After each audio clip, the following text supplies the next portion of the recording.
Bonjour chers frères et sœurs, j'espère que vous allez bien. Eh bien, nous allons faire un enseignement aujourd'hui sur un passage des Écritures qui peut sembler mystérieux, difficile à comprendre, mais avec l'aide de l'Esprit, nous allons pouvoir comprendre plus précisément ce que le Seigneur a voulu nous enseigner au travers de ce passage. Donc c'est 1 Roi chapitre 13. 1 Roi chapitre 13, et nous allons lire alors...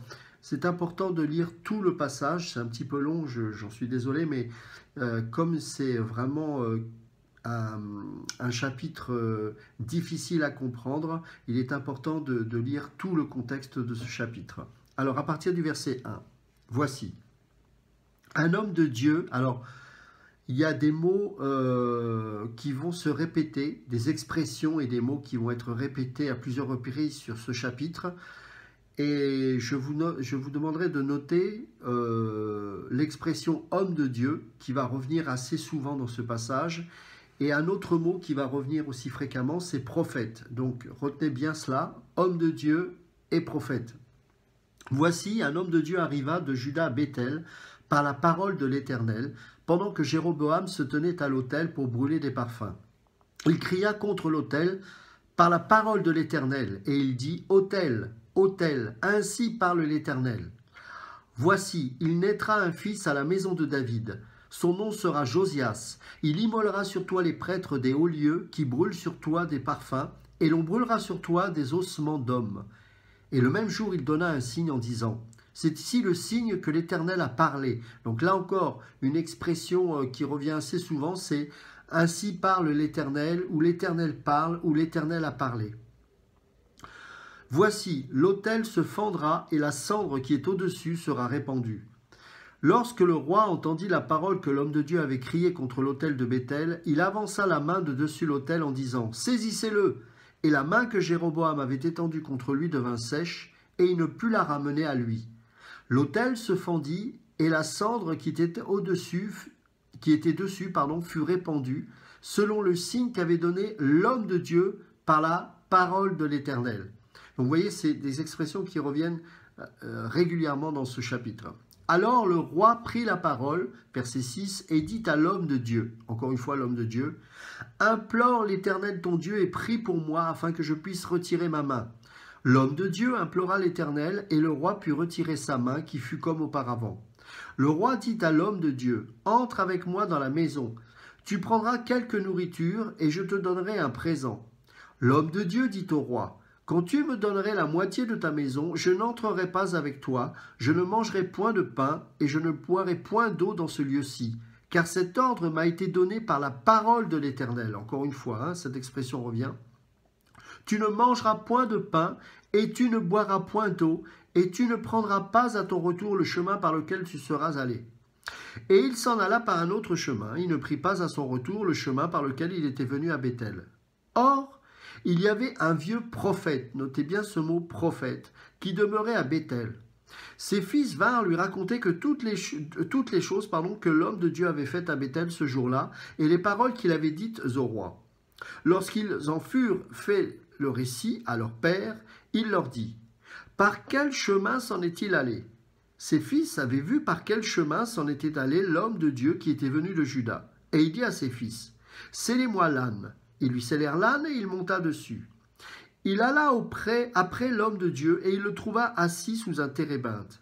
Il lui dit, « Es-tu l'homme de Dieu qui est venu de Juda ?» Il répondit, « Je le suis. » Alors il lui dit, « Viens avec moi à la maison et tu prendras quelque nourriture. » Mais il répondit, « Je ne puis ni retourner avec toi, ni entrer chez toi. Je ne mangerai point de pain, je ne boirai point d'eau avec toi en ce lieu-ci. Car il m'a été dit par la parole de l'Éternel, tu n'y mangeras point de pain et tu n'y boiras point d'eau, et tu ne prendras pas à ton retour le chemin par lequel tu seras allé. » Et il lui dit, « Moi aussi je suis prophète comme toi. Et un ange m'a parlé de la part de l'Éternel et m'a dit, ramène-le avec toi dans ta maison et qu'il mange du pain et boive de l'eau. » Il lui mentait. L'homme de Dieu retourna avec lui et il mangea du pain et but de l'eau dans sa maison. Comme ils étaient assis à table, il était oui, assez hâta, pardon, la parole de l'Éternel fut adressée au prophète qui l'avait ramené. Et il cria à l'homme de Dieu qui était venu de Juda, ainsi parle l'Éternel, parce que tu as été rebelle à l'ordre de l'Éternel, et que tu n'as pas observé le commandement que l'Éternel ton Dieu t'avait donné, parce que tu es retourné et que tu as mangé du pain et bu de l'eau dans le lieu dont il t'avait dit, tu n'y mangeras point de pain et tu n'y boiras point d'eau, ton cadavre n'entrera pas dans le sépulcre de tes pères. Et quand le prophète qui l'avait ramené eut mangé du pain et qu'il eut bu de l'eau, il scella l'âne pour lui. L'homme de Dieu s'en alla et il fut rencontré dans le chemin par un lion qui le tua. Son cadavre était étendu dans le chemin, l'âne resta près de lui et le lion se tint à côté du cadavre. Et voilà des gens qui passaient virent le cadavre étendu dans le chemin et le lion se tenant à côté du cadavre, et ils en parlèrent à leur arrivée dans la ville où demeurait le vieux prophète. Lorsque le prophète qui avait ramené du chemin l'homme de Dieu l'eut appris, il dit « C'est l'homme de Dieu qui a été rebelle à l'ordre de l'Éternel, et l'Éternel l'a livré au lion, qui l'a déchiré et l'a fait mourir selon la parole que l'Éternel lui avait dite. » Puis, s'adressant à ses fils, il dit « Scellez-moi l'âne. » Ils le scellèrent et il partit. Il trouva le cadavre étendu dans le chemin, et l'âne et le lion qui se tenaient à côté du cadavre. Le lion n'avait pas dévoré le cadavre et n'avait pas déchiré l'âne. Le prophète releva le cadavre de l'homme de Dieu, le plaça sur l'âne et le ramena, et le vieux prophète rentra dans la ville pour le pleurer et pour l'enterrer. Il mit son cadavre dans le sépulcre, et l'on pleura sur lui en disant « Hélas, mon frère !» Après l'avoir enterré, il dit à ses fils « Quand je serai mort, vous m'enterrerez dans le sépulcre où est enterré l'homme de Dieu. Vous déposerez mes os à côté de ses os, car elle s'accomplira la parole qu'il a criée de la part de l'Éternel contre l'autel de Béthel et contre toutes les maisons des hauts lieux qui sont dans les villes de Samarie. » Après cet événement, Jéroboam ne se détourna point de sa mauvaise voie. Il créa de nouveau des prêtres des hauts lieux pris parmi tout le peuple, quiconque en avait le désir. Il le consacrait prêtre des hauts lieux. Ce fut là une occasion de péché pour la maison de Jéroboam, et c'est pour cela qu'elle a été exterminée et détruite de dessus la face de la terre. Alors là, nous avons un contexte particulier. Précédemment, il y eut une scission entre le royaume du Nord, dont la capitale deviendra Samarie, et le royaume du Nord, la capitale étant Jérusalem, et ça a été la conséquence de, on va dire, la désobéissance de Salomon, qui commença à sacrifier dans les hauts lieux et donc à idolâtrer d'autres dieux que l'Éternel lui-même. Et donc Roboam, qui fut son fils, prit la succession de son père et inspira au travers des conseils de ses jeunes amis, Roboam a imposé un joug encore plus lourd à son peuple. C'est ce qui provoqua une scission entre la tribu de Juda et la tribu de Benjamin et les 10 autres tribus. Ils se séparèrent et cela a été voulu de Dieu. Et donc il y eut à partir de ce moment-là 2 royaumes. Le royaume de Juda, géré par Roboam, et le royaume du Nord, géré par Jéroboam. Il n'a jamais été dit de la part de l'Éternel que Jéroboam devait instituer un autel dans le territoire du royaume du Nord, mais qui était appelé Israël d'ailleurs à ce moment-là. Ne pas confondre avec la nation, l'État d'Israël, mais ou Israël avant la séparation. Là, quand il est parlé d'Israël, c'est en rapport avec le royaume du Nord. Donc, il devait continuer d'adorer l'Éternel à Jérusalem malgré tout, de sacrifier à Jérusalem, etc., etc. Mais Jéroboam, ayant crainte que justement son peuple se rattache à nouveau au royaume de Juda, à Jérusalem, eh bien, il fit 2 veaux d'or et il décréta sa religion. Il demanda à qui voulait bien l'accepter d'adorer et d'officier en tant que sacrificateur, c'est-à-dire qu'il ne respecta même pas le fait que ça devait être la tribu d'Aaron qui devait être sacrificateur, c'est-à-dire que n'importe quel kidam qui s'approchait de Jéroboam en disant j'ai à cœur d'être sacrificateur, eh bien pouvait être sacrificateur, ce qui était une abomination. Donc il imposa un culte du veau d'or à nouveau et il nomma des sacrificateurs qui n'étaient pas agréés de Dieu. Donc c'était vraiment une horreur totale. Et donc Dieu mandata un homme pour justement reprendre Jéroboam et par la même occasion, quelque part, reprendre aussi la nation, le royaume du Nord, pardon, qui sacrifia aux idoles. Alors, il est important de comprendre que l'homme de Dieu était prophète, puisqu'on a lu dans ce passage du chapitre 13 que le prophète qui va venir à la rencontre de l'homme de Dieu lui dira « Moi aussi, je suis prophète comme toi ». Cela dit, le Saint-Esprit a permis que l'auteur qui a écrit ce texte fasse une distinction entre l'homme de Dieu et le prophète. Parce que le prophète qui était à Béthel n'était pas un prophète de Dieu. Et c'est pour ça qu'il est bien fait une distinction entre l'homme de Dieu et le prophète. L'homme de Dieu était véritablement mandaté de la part de Dieu pour dire les choses de la part de l'Éternel. Et c'est la raison pour laquelle vous avez pu constater que ainsi parle l'Éternel, l'Éternel parla ainsi, etc. Cette expression se retrouve assez régulièrement. Et donc cet homme de Dieu était là pour parler effectivement de la part de Dieu et d'émettre un jugement sur ce que faisait Jéroboam. Mais le prophète, lui, était un prophète attaché à Jéroboam et attaché justement à ces veaux d'or, ces idoles qui étaient là et qui étaient censées représenter le Dieu d'Israël. Et donc ce prophète-là n'avait rien entendu de la part de Dieu et il n'était pas mandaté de Dieu pour agir ainsi. Et en même temps, et c'est ça qui est très intéressant, c'est que Dieu a aussi utilisé ce prophète-là dans sa souveraineté, pour justement nous parler. Parce qu'aujourd'hui, il y a quelque chose que nous devrions comprendre au travers de ces choses-là. L'homme de Dieu avait donc reçu une parole de Dieu pour avertir Jéroboam que ce qu'il était en train de faire était une abomination. Et le signe, qui était cette main, raide, sèche, et cet autel fendu, attestait le fait que cet homme était bien réellement mandaté de Dieu. Et comme par hasard, entre guillemets, eh bien, le prophète, lui, arrive à ce moment-là et il dit quelque chose de très particulier. Il m'a été dit, verset 17, par la parole de l'Éternel, donc ça c'est l'homme de Dieu qui parle, tu n'y mangeras point de pain et tu n'y boiras point d'eau et tu ne prendras point à ton retour le chemin par lequel tu seras allé. Et pourquoi il lui a été demandé ça? Pourquoi l'Éternel lui a dit ça? Parce que justement, ces religieux du royaume du Nord, ces prophètes qui ne sont pas agréés de Dieu, pouvaient corrompre cet homme, et ce peuple du royaume du Nord était tellement corrompu par cette manière de soi-disant vénérer Dieu, mais qui était finalement une vénération du diable, eh bien, il ne devait pas repasser par le même chemin, car il ne devait pas rencontrer ces gens-là tellement ils étaient en horreur aux yeux de l'Éternel. Et donc Dieu dira à l'homme de Dieu, tu passes par un autre chemin afin de ne pas rencontrer ce genre d'individu. Mais le prophète, lui, avait à cœur de rencontrer cet homme de Dieu.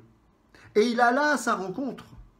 Et l'homme de Dieu, déjà dans un premier temps, alors que Jéroboam voulait également le retenir parce qu'il y voyait qu'effectivement, bien qu'au départ il n'y croyait pas que c'était réellement un homme de Dieu, il le supplia justement de lui redonner une main normale, mais par la suite, il voulait le retenir pour manger, pour lui préparer des victuailles, etc. Donc dans un premier temps, l'homme de Dieu ne cède pas à l'invitation à Jéroboam, et donc il s'en va. Mais lorsque le prophète vient vers l'homme de Dieu, pour le retenir à nouveau, il utilise autre chose. Il utilise un mensonge.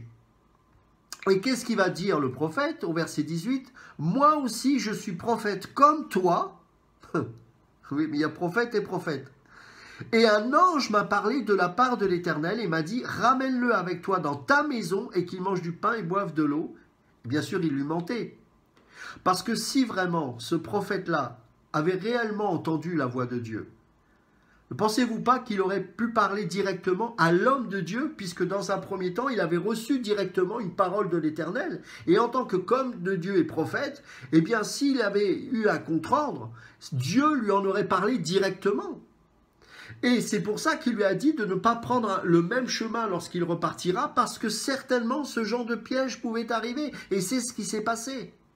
Et cet homme de Dieu aurait dû dire, mais si toi tu parles soi-disant de la part de Dieu, moi qui suis homme de Dieu, eh bien il me parle, donc il me parlera à nouveau, car je veux être certain que cette parole vienne de Dieu. Et vous savez, on est dans une situation aujourd'hui où il y a un homme de Dieu, des hommes de Dieu, ce que nous sommes tous en tant que enfants de Dieu, nés de nouveau. Mais il y a aussi des gens qui se disent soi-disant prophètes. Et parfois nous sommes troublés par leur manière d'opérer, car ils laisseraient même croire qu'ils sont réellement de Dieu. Ils nous laisseraient croire qu'ils sont réellement de Dieu. Et dans cette période de confusion, de trouble dans laquelle nous nous trouvons, nous devons avoir du discernement quant à savoir si ces hommes qui nous sont envoyés sont réellement des hommes de Dieu ou des prophètes.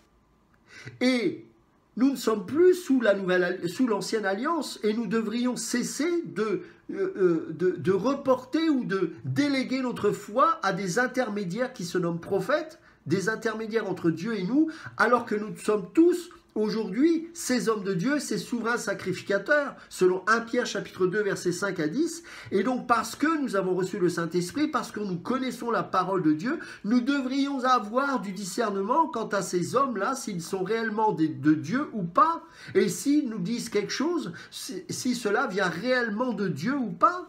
Or, parce que nous ne vivons pas notre sacerdoce, parce que nous passons du temps à aller de maison en maison, d'église en église, de prophète en prophète, comprendre soi-disant la parole de Dieu, eh bien nous manquons de discernement, nous manquons de sagesse, et parce que nous n'avons pas développé une relation de cœur à cœur avec notre Dieu, parce que nous ne développons pas notre maturité dans la compréhension des Écritures, dans l'étude et la méditation des Écritures, eh bien par manque de discernement, nous pensons que ces prophètes ont été réellement mandatés de Dieu pour nous parler ainsi.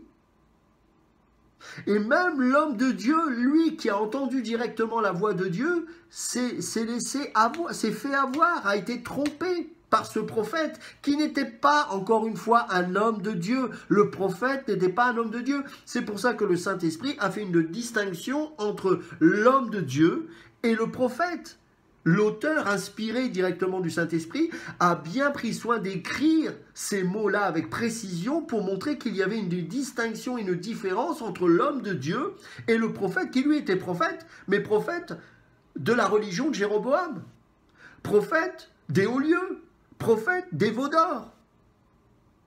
Et donc il va utiliser un mensonge pour détourner l'attention, détournée de l'obéissance que l'homme de Dieu devait avoir par rapport à la parole qui lui avait été donnée, à savoir de ne pas s'arrêter en chemin et de ne pas faire machine arrière, de retourner en arrière pour demeurer avec ce prophète. Certainement pas, il devait filer par un autre chemin et retourner chez lui.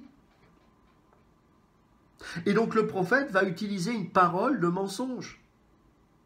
Quand on regarde cette parole, hors contexte, c'est une parole, pourquoi pas? Dieu pourrait parler ainsi, mais quand on étudie bien le contexte, on voit bien que c'est un mensonge. Et bien de la même manière, arrêtez d'écouter des prophètes qui se disent prophètes et qui ne sont pas du tout prophètes, parce que si vous aviez un tant soit peu de discernement, je parle d'une manière générale, je ne parle pas forcément à celui qui écoute, je ne connais pas celui qui va écouter ce message, mais peut-être que ça va lui parler, j'ose espérer, sinon le Seigneur n'aurait pas mis ça sur mon cœur, mais je sais que ce passage-là est vital pour que nous puissions comprendre qu'il y a des prophètes qui se disent de Dieu et qui ne le sont pas et qui vont dire des choses pour justement contrecarrer la parole de l'Éternel qui nous a, à nous qui sommes enfants de Dieu, été communiquée.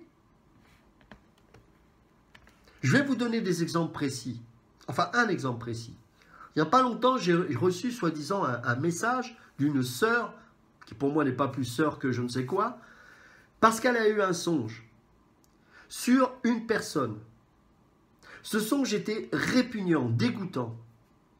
Cette personne, sans prendre soin, soi-disant, si elle est de Dieu, de consulter Dieu pour savoir si ce songe était réellement de Dieu ou du diable, sans attendre, sans filtre, sans discernement, sans l'Esprit de Dieu, va envoyer ce message, va envoyer le songe par mail à cette personne en disant « Repens-toi parce que voilà ce que j'ai reçu en songe. » Or, cette personne-là marche dans la crainte de Dieu, marche dans la sanctification. Si elle écoute cette personne qui est soi-disant mandatée du Dieu pour dire ces choses, elle va être désécurisée dans sa relation avec Dieu. Et le but du diable au travers de ce faux songe, c'est d'atteindre cette personne pour qu'elle puisse avoir la peur, pour qu'elle puisse être désécurisée et peut-être par la suite tomber justement. Mais comme elle a une relation avec Dieu, elle lui a renvoyé un mail en disant « Vous devriez honte de m'envoyer ce genre de choses parce que je marche dans la crainte de Dieu, parce que je suis un enfant de Dieu. Et ce que vous faites là, c'est vous souiller mon âme. Et donc ne m'envoyez plus ce genre de mail. » Voilà ce que la personne a répondu. Ça aurait pu être quelque chose venant de Dieu. Je ne dis pas que parfois Dieu n'utilise pas des personnes pour qu'on soit repris. Mais en l'occurrence, ce n'était pas le cas. Mais parfois, vous avez des gens qui sont tellement fragiles et ont si peu de maturité qu'ils peuvent se laisser impressionner par ce genre de choses.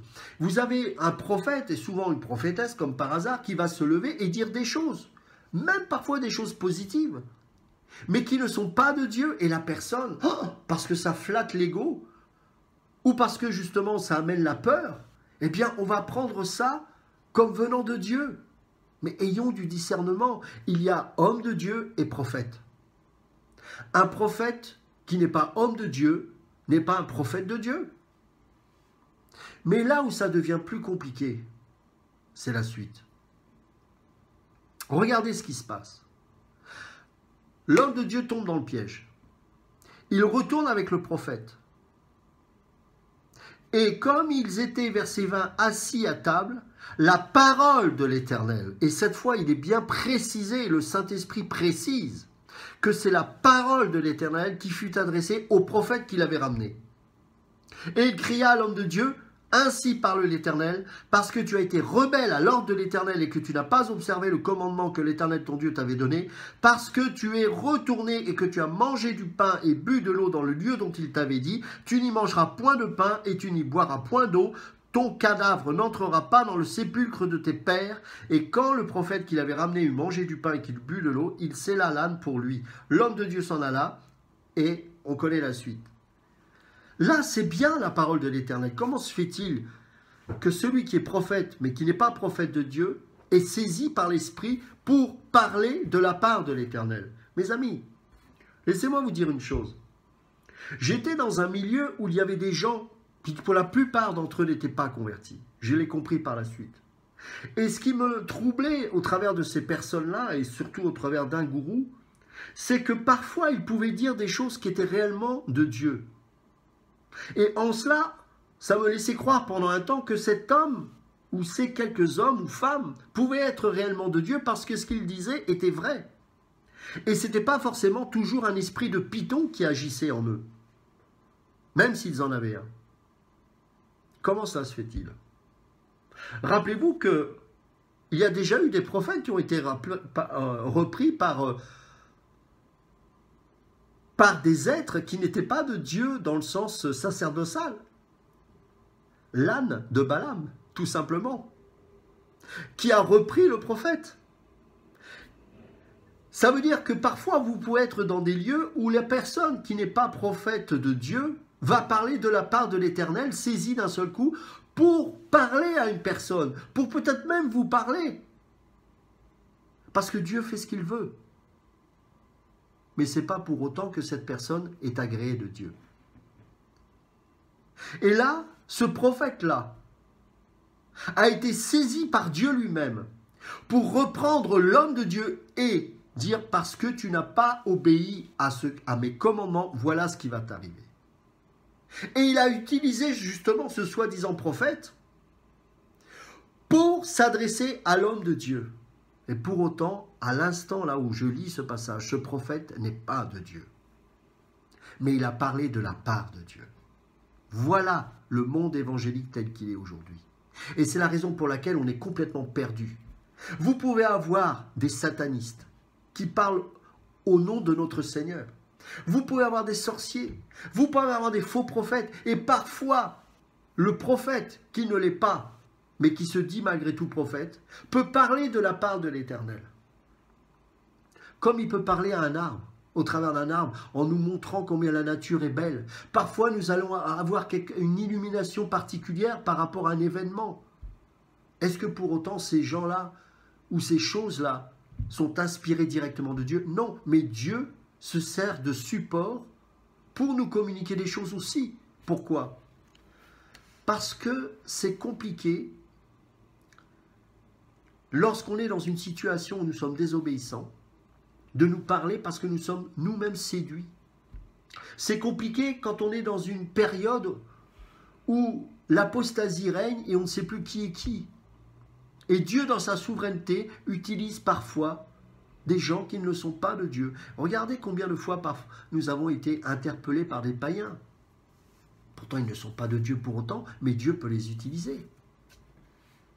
Lorsque Saül a été un roi, il a prophétisé, mais lorsqu'ensuite il a reçu un esprit mauvais et qu'il persécuta David, à un moment donné, alors qu'il allait voir une voyante, avant cela, il prophétisa au contact de prophètes. C'est étrange, n'est-ce pas? Et c'est pour ça qu'on est dans la confusion. Mais si nous étions réellement dans les Écritures et conduits par l'Esprit, nous ne tomberions pas. Et donc cet homme a été repris par le prophète. Et regardez la suite, elle est encore plus incroyable. L'homme de Dieu s'en alla et il fut rencontré dans le chemin par un lion qui le tua. Son cadavre était étendu dans le chemin. L'âne resta près de lui et le lion se tint à côté du cadavre. Et voici, des gens qui passaient virent le cadavre étendu dans le chemin et le lion se tenant à côté du cadavre. Ils en parlèrent à leur arrivée dans la ville où demeurait le vieux prophète. Lorsque le prophète qui avait ramené du chemin l'homme de Dieu l'eut appris, il dit, c'est l'homme de Dieu qui a été rebelle à l'ordre de l'Éternel, et l'Éternel l'a livré au lion qui l'a déchiré et l'a fait mourir, selon la parole que l'Éternel lui avait dit. Alors, ce qui est très intéressant ici, c'est que il y a deux animaux qui sont très symboliques dans la Bible, le lion et l'âne. L'âne, lorsqu'un roi était oint de la part de Dieu, il était installé sur un âne et pas sur un cheval. Lorsque Jésus rentra dans Jérusalem pour la Pâque et que on l'acclama comme étant le roi des rois et le seigneur des seigneurs, eh bien, il était sur un âne. Pourquoi? Parce que l'âne est le symbole du service. Et les rois devaient monter un âne parce que les rois devaient être au service du peuple. C'était leur mission de servir le peuple. Jésus est venu pour nous servir, il est venu pour nous sauver, et c'est en cela qu'il est venu nous servir. Il est venu pour donner sa vie pour nous. Et il n'est pas venu avec un cheval, parce que lorsqu'il viendra à nouveau, là ce sera plus sur un âne, mais sur un cheval, parce que le cheval nous parle du jugement, de la guerre. Il viendra pour vaincre les ennemis de Dieu. En tant que juge, il manifestera la colère de Dieu sur un cheval. Mais là, il y a un âne et il y a un lion. Le lion, symbole de la royauté, on le sait. On sait qu'il y a le lion de la tribu de Juda, et c'est Jésus. Il y a aussi celui qui imite le lion, qui rôde comme, mais qui n'est pas le lion, comme un lion rugissant, selon l'épître de Pierre, cherchant qui dévorer. Mais ce lion-là n'a pas mangé l'homme de Dieu. Ce lion-là n'a pas dévoré, il l'a tué. C'était la sanction du jugement de Dieu lui-même, qui a tué cet homme à cause de sa désobéissance.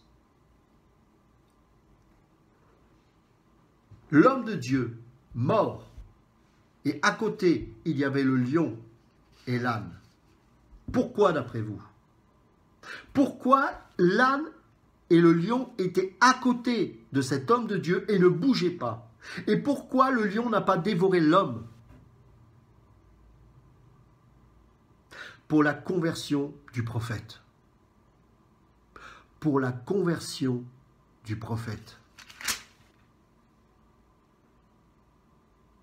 C'est l'homme de Dieu qui a été rebelle à l'ordre de l'Éternel. Et l'Éternel l'a livré au lion et qu'il l'a déchiré et l'a fait mourir selon la parole que l'Éternel lui avait dite. Puis s'adressant à ses fils, il dit, scellez-moi l'âne. Ils le scellèrent et il partit. Il trouva le cadavre étendu dans le chemin et l'âne et le lion qui se tenaient à côté du cadavre. Si le lion et l'âne se tinrent à côté du cadavre, c'était pour gagner le cœur de ce prophète.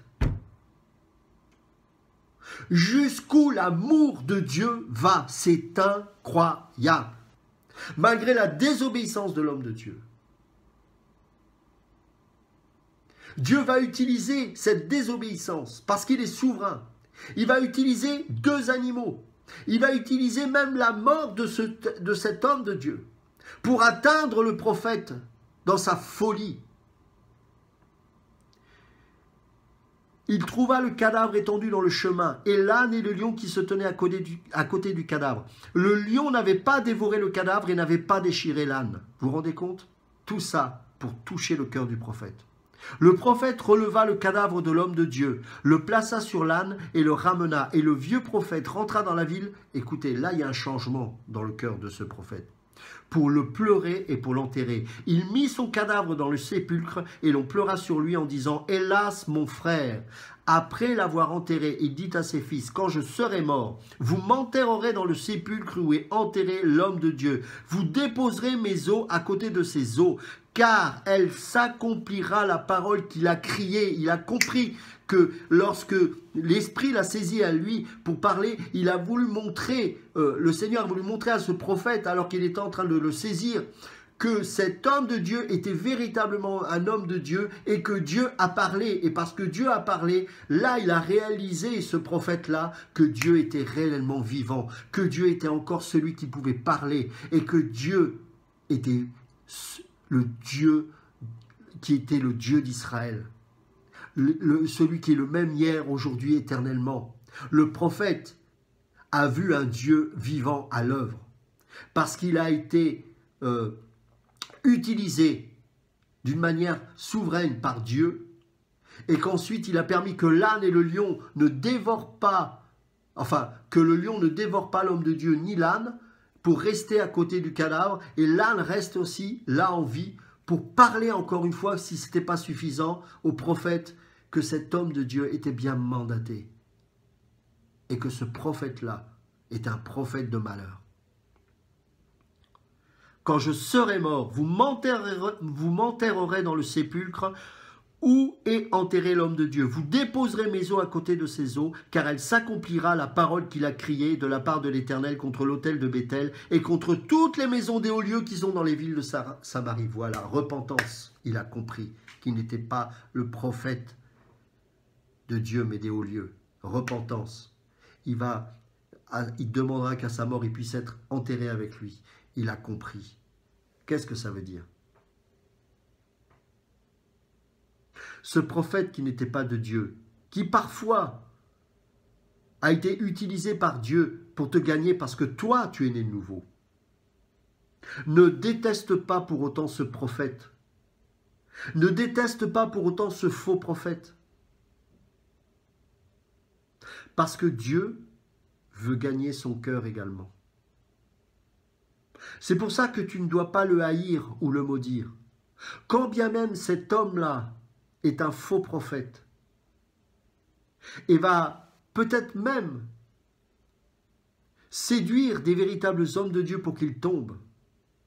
Cet homme que tu trouveras répugnant, dégoûtant, et il l'est, parce qu'il se dit prophète alors qu'il n'est qu'un prophète de Baal.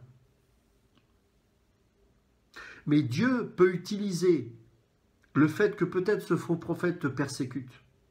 Peut-être que ce faux prophète te fera du mal. Et que alors que les choses te concernant toi et auxquelles Dieu t'a parlé clairement s'accompliront, alors cet homme sera, ce prophète-là, ce soi-disant prophète de Dieu, cet homme sera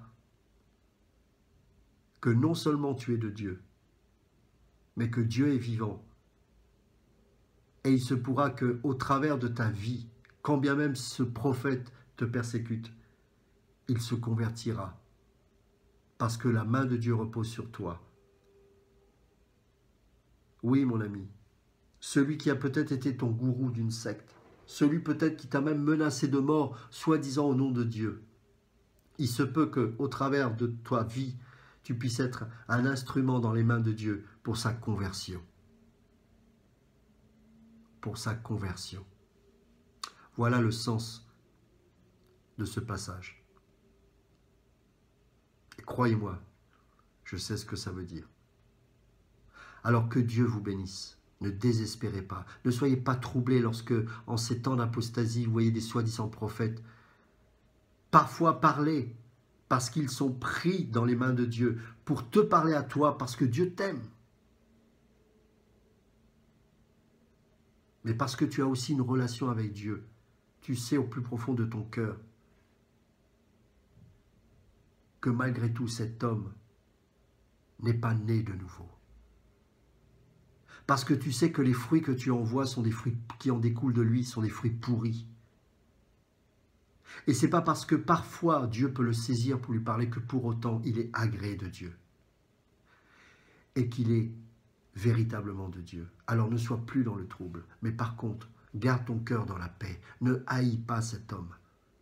Parce qu'il se peut qu'au travers de ta vie, quand bien même tu es persécuté, quand bien même tu souffres, cet homme puisse un jour se convertir. Que Dieu te bénisse.